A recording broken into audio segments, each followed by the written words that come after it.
By what name are you known? There are some who call me... Dan. What's going on, buddy? I am hands-free, so pardon the shaky camera work. This is what I was referring to, very typical of this particular amp, the Blues Junior. This is the probably second most common repair that I see. Let me zoom in there. Okay, now, how do I do this with the camera? All right, so these guys, those little silver blobs there, each one of those corresponds to a tube pin. Yeah, these are 9-pin tubes. And this is where the socket is connected to the circuit board. And you have these little things called solder pads, and it's basically a disc with some adhesive material that is connected to the end of these little lines here. These are your traces. What tends to happen is, you know, like if someone isn't too careful when they're, let me zoom out, when they're wrapping up the show and they in a hasty manner just throw the power cord back there, it rocks these tubes. If the amp is thrown into the trunk of a vehicle and pursued by the police, or just, you know, through the course of driving, if it's disturbed back there, the amp will jump around and these tubes will be in a horizontal position. So then you have physics at play here. So check this out. I'm going to gently rock the tubes. And what I want you to do is, let's pretend like these little guys are UFOs and see if they go to lift off. And if they do, we have problems.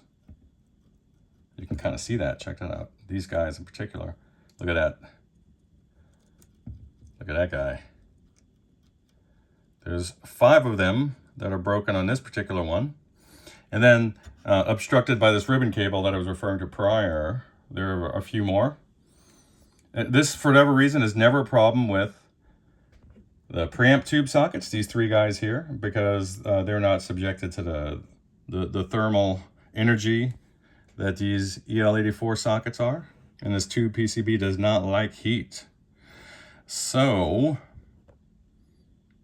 I will have to run jumpers from these little projections there to their corresponding trace, or to the pin of this ribbon cable, which itself can be problematic. If you bend it, you can kind of see that this is very thin gauge metal. You bend it a few times, it snaps, and then sometimes you'll have issues there as well. You can kind of see where it's going into the board. So in that case, you know, one of the risks would be damaging the connections here at the board, because I will have to physically rotate this board to access the business end here. But furthermore, what's actually going to happen is I will have to remove this main board here. So it might be a good opportunity just to get these junky old IC caps out.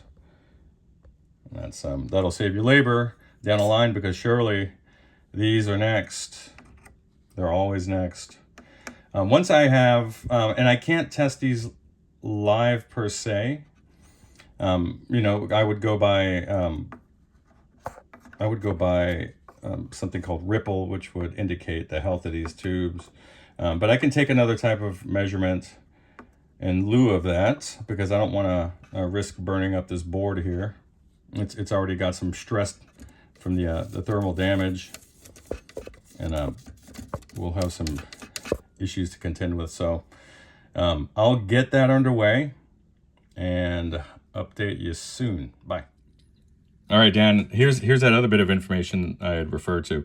So pay attention to the color of this Apex matching label. Now watch this. That's the color it should be, that's silver. And I know you said your guy just changed these tubes, and that's not a surprise, given the stress that the power amp is under. So I will cool down the bias for sure, and we'll get underway with getting this board out and seeing what else is going on. Bye. All right, Dan, we're back with your Blues Junior, just a before.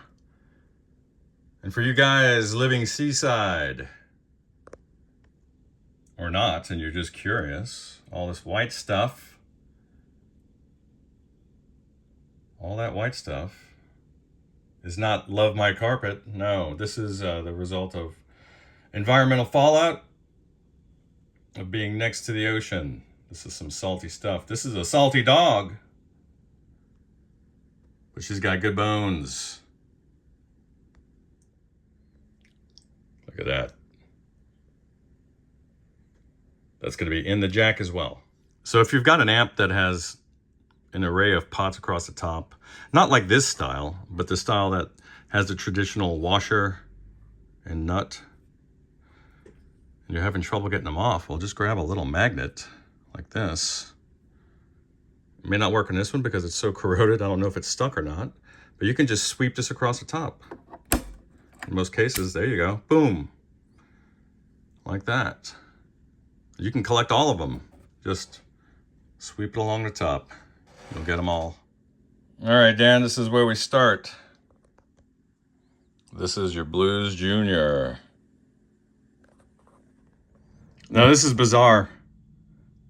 You see all those things? Look at that. All over the chassis. Let me blast these out. It's this magnet. Watch. It's hard to see it, but the magnet is able to pull it. You see it? These are conductive. I'm wondering if they're shorting something. Well, this is just a wrap-up of a PCB repair on what would otherwise be a run-of-the-mill type of a restoration on a Blues Junior. Except there was that bit about the little metal hairs that were seemingly growing around the speaker magnet, bridging to the chassis, and then going into the tube punch-outs, the socket punch-outs on the bottom of the chassis. After reassembling the amp, there was no signal coming through. Taking measurements, I was getting AC on almost every pin of the preamp. And it was only when I changed the angle of the chassis that I saw those fine little metal filaments. So I took it out back and blasted it with air, and now we're in business. Insane. And that's literally that crackling noise is coming from my signal generator. I need to clean out the attenuation pads here. You see that? So, but otherwise she's in business. Oh, insane.